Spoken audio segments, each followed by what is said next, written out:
What I'd like to share with you today is a story from the Quran, and before I do, just some introductory comments. A lot of stories in the Quran have to do with the children of Israel, many of them. And many of the prophets mentioned in the Quran are the prophets of the Israelites. But if you compare what's in the Bible and in Jewish literature about their history, and you compare it to what is in the Quran about their history, you'll see a huge difference.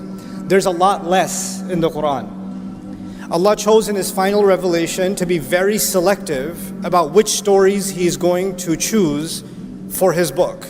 So there's very few stories in the Quran, and in fact, some of them aren't even found in Jewish literature, meaning Allah is telling us the lost chapters of Jewish history in the Quran. For example, the story of Musa and Khidr in Surah Al-Kahf is not found anywhere in Jewish literature. They don't have it. But it's a story about Musa alayhi salam, and one of the names of the Torah to the Jewish people is Torat Musa. It's the Torah of Musa, and yet one of the stories of Musa that's in the Quran is not even found in their tradition. And so the first observation, the thing I want you to think about, is that Allah gave us this book to guide humanity until Judgment Day, starting with guiding Muslims. When Muslims find Allah's guidance and live by it, it will make easier for the rest of humanity to find that guidance and live by it. So the first audience is us, and by extension that becomes the rest of mankind. And for our guidance, Allah chose one of the key pieces, one of the key devices by which Allah chose to guide us is telling stories and selecting very, very special stories. So before I even start this story, I want you to just set your mind in a certain way. Why would Allah choose these very particular stories? Because these are the stories that are going to repeat themselves throughout the story of humanity. None of these stories are dead. All of these stories are alive. All of these stories replay themselves in newer and newer ways. So we have to look at the stories of the Quran not just as something that happened thousands of years ago. We have to look at it as something that might even be happening right now. This is the Quran's way of even doing contemporary commentary, a commentary on current affairs, a commentary on our reality. This is the mindset that if you remember nothing else about this lecture, I want you to remember that the next time you engage with a story in the Quran. Now I'm going to take you to a little bit of history. Where were the Israelites enslaved? Egypt, very good. And the Egyptians were a massive empire. They were a superpower. And they were in dominant power for thousands of years. They had a huge, huge dynasty and incredible architecture, and they were leading the world. In fact, they were the world's dominant power, and other royalties used to send their children to get their education in Egypt. So they used to get a student visa and go there to study, right? And their architecture was superior to everybody else. Their monuments were superior to everybody else. Their agriculture was superior to everybody else. They had this dominance and this feature in the world. In fact, they were so impressive that later empires, even after the Egyptian empire collapsed, later empires tried to copy the Egyptians or describe themselves as the new Egypt. Right? They're the new Egyptian empire. So the Romans, even after they took over, and the Egyptian empire had long collapsed, they would take monuments from Egypt and take them to all different parts of the Roman Empire to say, we're the new Egypt. You'll see an Egyptian obelisk next to the Blue Mosque in Turkey for a reason. You'll see a pyramid on the dollar bill for a reason. These are symbols of power, and they acknowledge the superpower status of these people. Now, the Israelites, coming back to the Israelites, they were slaves. Now, let's talk about the religion of the Egyptians. It's thousands of years old. But one thing that was very important in their religion was the cow. They had many, many monuments and statues and carvings of golden cows. And they had multiple gods. They believed in many gods, and a couple of their gods, one of their gods was a bull, Apis. And another god, which is female, was a cow, Hathor. And Hathor was, they associated, the bull was associated with protection against the enemy. It was associated with power and might and stability. So the more they worship this cow, the more the empire becomes stable and is able to defeat its enemies. And the cow that was the female, the Hathor cow, its symbol was it gives us milk, it gives us the leather, it gives us the meat, it gives us the bones, it tills our soil, it's our mother. You know, Muslims call Allah, one of Allah's names is Ar-Raziq, the provider. For them, the Raziq was the cow. So they worshipped the cow and they revered the cow, and the reason they did it is they want to make sure it rains, they want to make sure they don't get disease, they want to make sure their children are born healthy. In fact, some historians even argue that whenever there's a pharaoh that's going to take over government, the way you can tell that he's legitimately the new king is he has to drink from the sacred cow. He has to have the divine cow's milk for him to be associated with that power. They even believe that the sun rises from the east and the west. A cow carries it from the sun and takes it to the east. Takes it to the west. That's what they believed about the cow. Now, I don't want to give you a lecture about the Egyptian religion, but I do want you to know something about it. The cow was a big deal. The cow was a very big deal. Now, the Israelites were enslaved under the Egyptians for many generations. So there are many generations of Israelites who were born and they don't know what it means to be free. They've never known it. Their father didn't know it, their grandfather didn't know it, their great-grandfather didn't know it. All they know to be is slaves of a master class race that treats them like animals. That's the best case scenario. Many times they treat them worse than animals, and they're used to living like that. That's how their life looks. And they've accepted that as their fate. For many, many generations this has been going on. And in that environment, another side note that I want you to know is the Israelites are the children of Isra'īl. And Isra'īl, if you go back further up, these are the children of Ibrahim alayhi salam. These are the children of Abraham. Means this, what I'm trying to tell you is these are the Muslims. The Muslims are born of that time. From our perspective, those who believed in those prophets were the Muslims of that time. So we don't call them the Jews of that time. From our perspective, we call them the Muslims of that time. They're being born into slavery under a superpower, and their next generation doesn't even know what it means to be free. They're born under the choke of a superpower. And what happens to young men and women that are raised as a minority, as a degraded, inferior minority that is under the chokehold of a larger superpower? You start thinking to yourself, consciously or subconsciously, man, these people, they have better roads, they have cleaner houses, they have more beautiful clothes, they're so much smarter, look, they're so much healthier, they're so much stronger, they keep on winning and winning, everything about their life is beautiful. My God, they have it all. I mean, they're kuffar, but they're awesome. Look at their streets, look at their neighborhoods, look at their highway system, look at their technology, look at their agriculture, and look at where we live. Fine, we're the believers, but we're also losers. Yes, they are the kuffar, but they are, oh my God, look at them. So they develop this kind of a love-hate relationship with their master. We hate the master because he's enslaved us, but we also kind of love the master because they live the life, man. They live the life. This is the environment in which the Israelites spent many generations. Now, let's fast forward. Allah reveals the message to Musa alayhi salam. There's a conflict between Musa and Fir'aun, and eventually the Pharaoh drowns, and the Israelites are finally free. Yes? They're no longer living in slavery. After being enslaved for generations, now they get a taste of freedom. Now they have a taste of freedom. And in that time, many adventures happened. I'm going to highlight two of them if time permits. I have so many things to share with you about this story, but I'm trying to be as selective as I can because I respect two things. One, the time that I've been given. Two, your attention span. But I do want you to at least take two parts of this story with you that I'm going to just be selective about. Okay. So Allah, they're out in the desert. They're free now. And Allah says to Musa alayhi salam that Allah calls Musa alayhi salam to meet with him. So he's going to leave the Israelites behind, and he's going to go meet with Allah on the mountain. And the mountain is not that far. The mountain of Tur is not that far. So he leaves them behind. He leaves his brother Harun and he goes to meet with Allah. But he shows up early. He shows up early. And Allah asks him, مَا أَعْجَلَكَ عَنْ قَوْمِكَ يَا Musa. Musa, why did you show up early? What rushed you away from your people? Why did you show up so early? And of course he says, لِتَرْضَى عَجِلْتُ إِلَيْكَ رَبِّي لِتَرْضَى. I rushed to you, my master, so you could be happy. Obviously, if you're going to please Allah, like we go to the masjid earlier for Jum'ah, it's more rewarding, isn't it? So he rushed to Allah to make him happy. I won't go into that part of the story. The part I want you to focus on with me is what Allah tells him. And what he tells Allah. He says, Hum ula'i ala athari. No, they're just a few steps behind me. They're just a few steps behind me. I want you to remember two meanings of that. When Allah said, why did you rush? He said, there's a few steps behind me.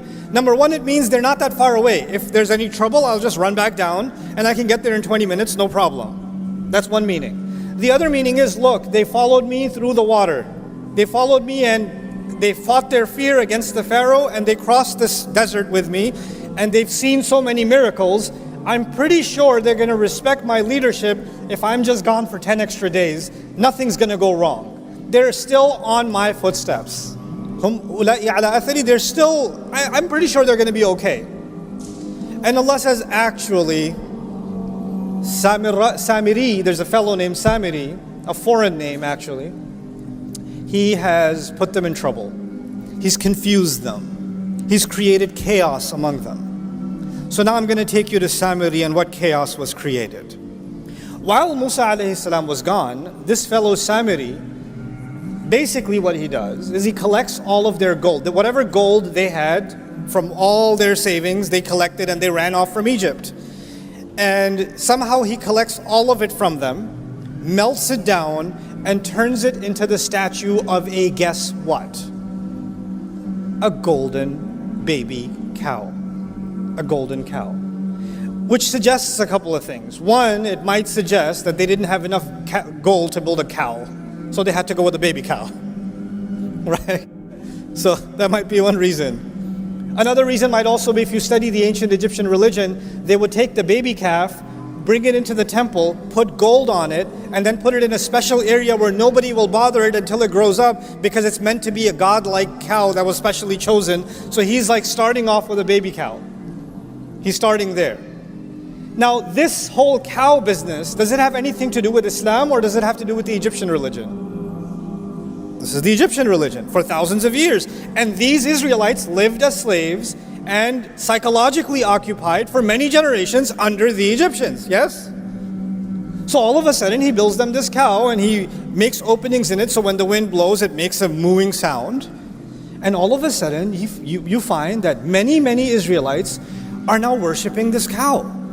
When I first read this story, I was confused. How do you just, hey, look what I made. Oh my God. Like, why would they just all of a sudden fall into worship of this thing? It's not an alien phenomenon to them. They've seen this kind of thing before. Where have they seen it? In Egypt for generations. But they're Muslim. They're not pagans. They're not following the religion of Pharaoh. No, they're not following the religion of Pharaoh, but something happens in the conscience of believers and the conscience of minorities when they live under a powerful majority. You start thinking their roads are better, their clothes are better, their homes are better, their armies are better, their wealth is better, their religion and their philosophy and their way of life and everything they think important must also be what? Better. Which is why you can find Christmas trees in homes in Karachi. This is the reason. You start adopting, you say, oh, we hate them, they have all the power, they have all of this. But you know, they are better.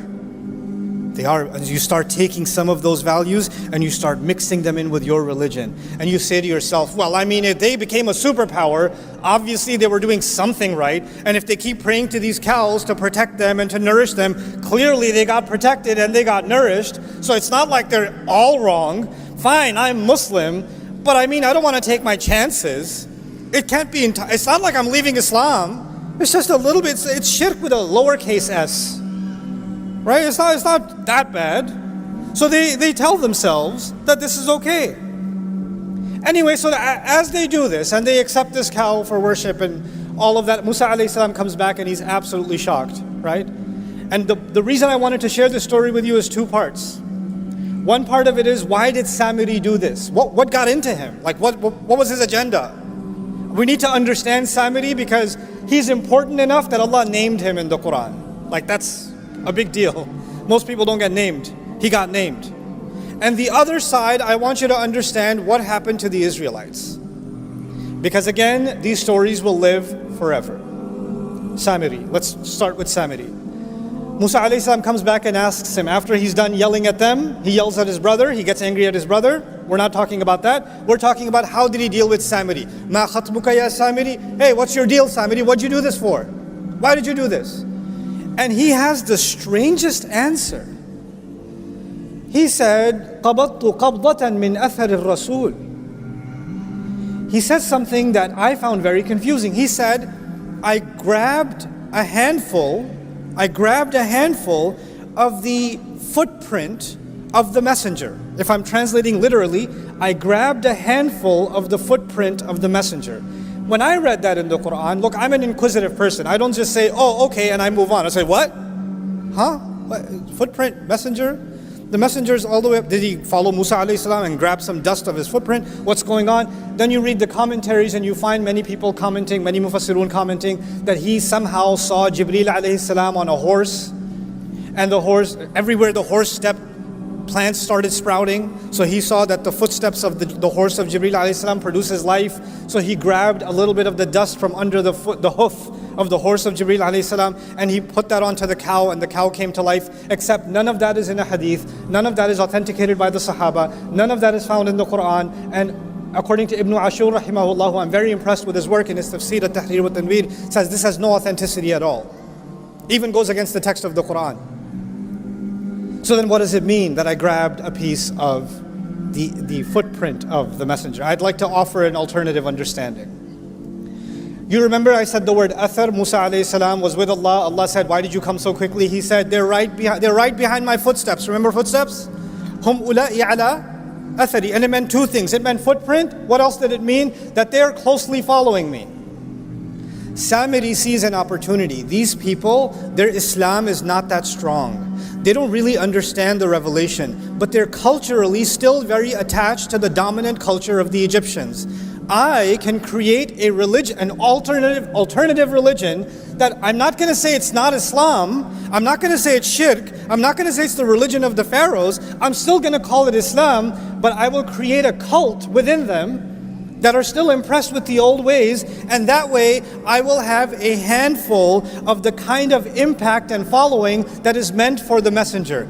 They will take me as a lesser kind of messenger. They won't officially call me a messenger, but they're going to follow me cult-like anyway. And so there is Islam given to prophets like Musa alayhi salam, and then there are cults that people like Samiri run by taking the gold of the people and giving them something they want, giving them something pagan. Of course, that never happened in Islamic history, ever, especially not in South Asia. Especially. The kind of cults that we create, in which we identify certain people as so connected and so they have connection with the ghaib and they have these powers and all of this. None of this stuff was Islam. None of this stuff. And Allah warned us this will happen with the story of Samiri. But it goes a step further. Allah Azza wa Jal told us in the Quran that when Musa alayhi salam was on the mountain, when he was on the mountain, Allah told Musa alayhi salam, by the way, even among your believers, even among the Muslims, سَأَصْرِفُ عَنْ آيَاتِي الَّذِينَ يَتَكَبَّرُونَ فِي الْأَرْضِ بِغَيْرِ الْحَقِّ. I'm going to turn away from my revelations those who are arrogant in the world, those who seek to be great themselves. What did Samiri want? He wanted a following. He wanted to make money off the people. He wanted to become the religious leader. He wanted to become the cult leader. He wanted power in the world. Allah says, people like that, I will turn them away from my ayat. And then all the others, why did they follow him? Here's another subtle point that I really, really want to make sure you remember. We have a concept of God in Islam.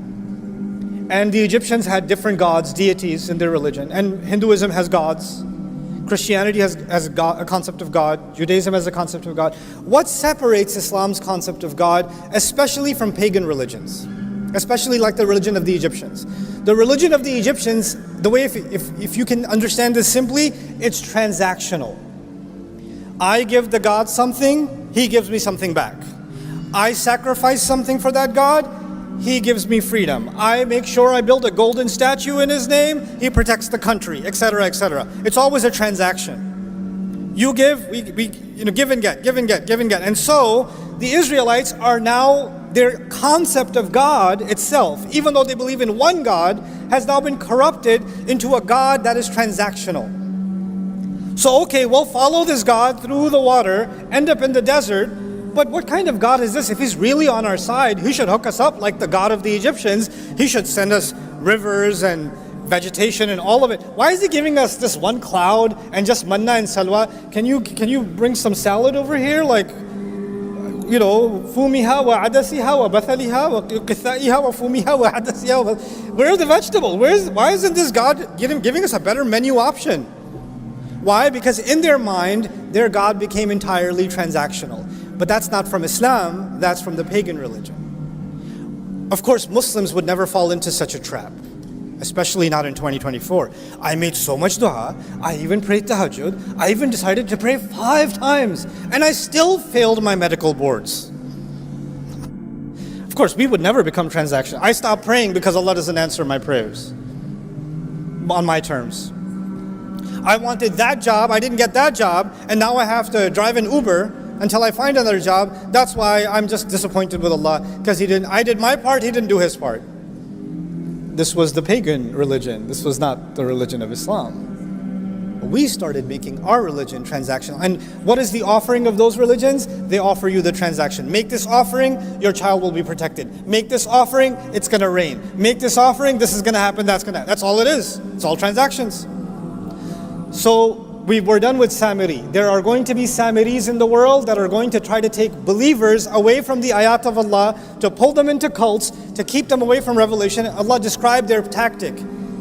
Allah says, وَإِنْ يَرَوْا سَبِيلَ الرُّشْدِ لَا يَتَّبِعُونَ سَبِيلًا. If they see the right way, they're not going to follow it. And if they see the deviant way, they'll follow it immediately. Now let's take a step forward. Musa alayhi salam comes back, sees this nonsense, and tells Samiri what he's done, tells him off, and then in front of him, shows him that he's going to destroy that cow. He starts smashing it to bits. Now when he's smashing it to bits, if I'm one of the Israelites watching him do this, and I've been culturally enslaved for many generations, some part of me is like, is it going to thunderbolt right now? Is there going to be an earthquake? Because he's breaking oh my God, I can't watch. And then he's going to take it, break it, and he's going to drown it into what? The river. Interestingly, the same river that who drowned in? Fir'aun has already drowned, yes? It's as if Fir'aun drowned, but the poison Fir'aun put in these people still hadn't drowned.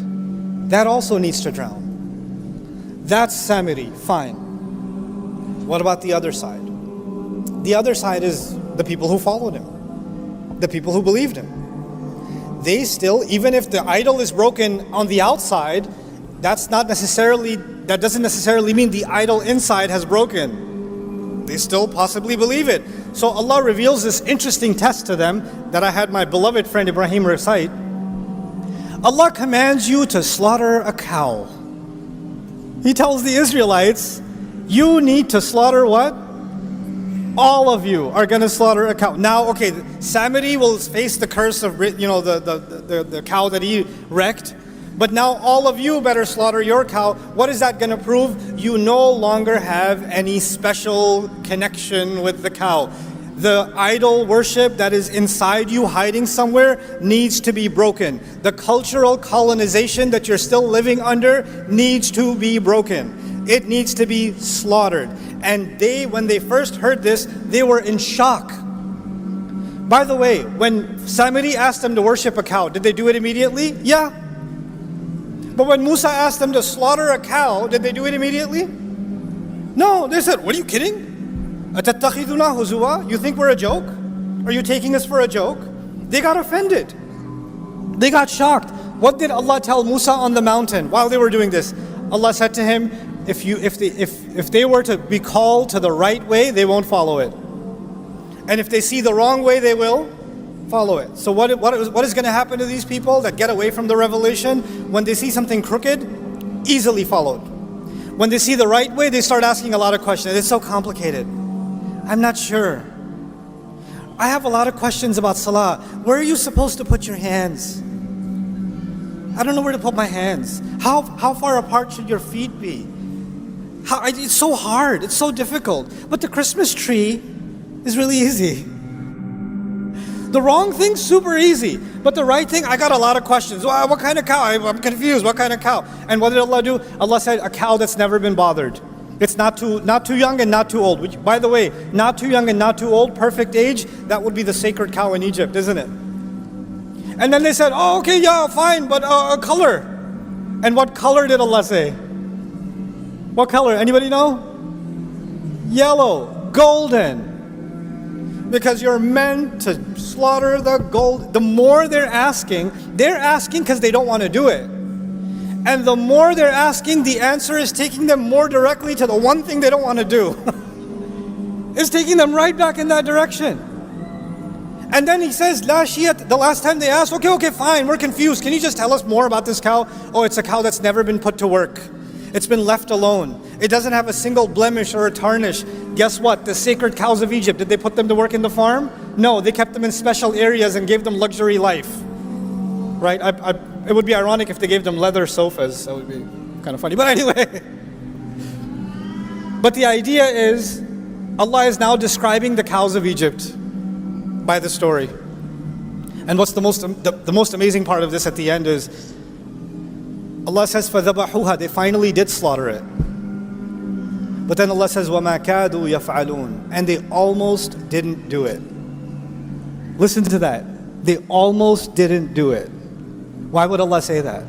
Allah is telling us that for generations to come, whenever believers are going to be colonized, whenever believers are going to be dominated, and there's such a thing as political domination, military domination, economic domination, but there's also such a thing as a cultural domination, a psychological domination, a spiritual domination. And when you live subjugated for so long, you start developing an inferiority complex. And the people, white people are just smarter. What are you gonna do? Starts coming inside your head. They're just better. When you're at school, you're being made fun of, you're less and less and less, and something in you says, if I act more like them, I'll be more acceptable. If I dress more like them, I'll be more acceptable. If I look more like them, behave more like them, if I change my name to sound more like their name, they won't ever accept me, but at least I'll feel like I'm closer to the winning team. The pharaohs will never accept the Israelites as equals, but the Israelites are still enamored with their religion, isn't it? Your inferiority complex can get so strong that you're almost worshiping this culture, and you've mixed it in with your religion. You're not willing to say that I've left my religion. No, I have my religion, but really I have a lot of affinity for all of this Firaun cow that lives inside me. So the reason I wanted to bring this to your attention is that there will always be, within the Muslim world, there will always be Samiris. Always.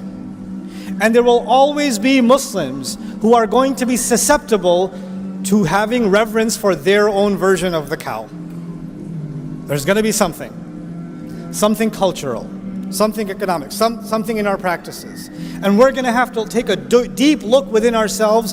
Where does our sense of pride, sense of value, sense of purpose, where does it come from? Where did we adopt these values from?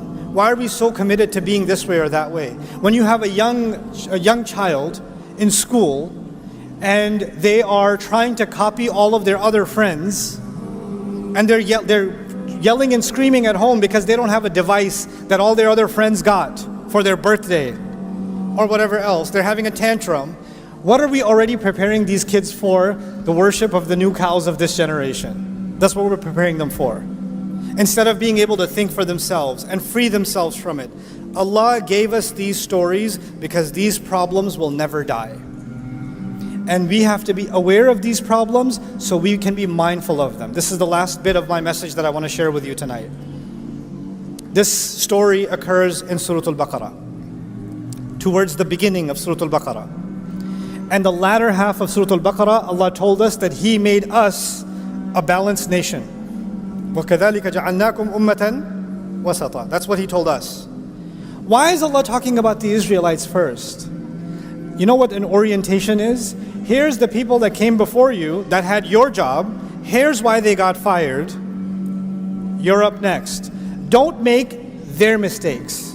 The reason the first half of Al-Baqarah is highlighting these chapters of the Israelites is because these are the exact mistakes that are most likely going to be repeated by the Muslims. So before Allah talks to us, He tells us about them. He tells us about them. And instead of focusing on the instructions that Allah has given that are so simple and so clear, if we start distracting ourselves with, oh, it's so difficult, there's so many schools of thought, I don't know where to put my hand, I keep trying to measure the size of my beard and I can't figure out which one I should go with, I don't know about, the texture of the hijab or this or that. The more you do this, you want to dive into the details, the color of the cow, the size of the cow, the more you want to do that, you know what's going to happen? You're going to continue to be culturally colonized while you're fighting over these minutia details. That's what's going to happen. It's time the Muslims liberate themselves mentally. Before we can liberate ourselves politically, economically, socially, psychologically, we need to liberate ourselves intellectually, spiritually, psychologically, emotionally, internally. It is time. Look, guys, we're in a crazy time in the world. Nobody could have imagined 5 years ago, 2 years ago, nobody could have imagined that there are going to be, there's going to be a white girl, white teenager in Ohio crying on TikTok about what's happening in Gaza. Nobody could have imagined that. Come on, what are you talking about? What universe are you talking about? Right? The world has changed. What's remarkable about the world today? There's a new level of awareness, and that will never go back. There's a new level of awareness of political injustice. But you know what? Take that as a sign. If the world can wake up to something that was happening in front of their eyes and they were blind to it for 70 years, and now they're waking up to it, well, you know what, Muslims, you have potential. You can wake up to what's in Allah's book. You can wake up to what Allah has given. I can wake up to it. It's time this ummah experienced an intellectual and a spiritual renaissance, and I believe this is the generation that's going to do it. Jazakumullahu khairan. Assalamu alaikum wa rahmatullahi wa barakatuh.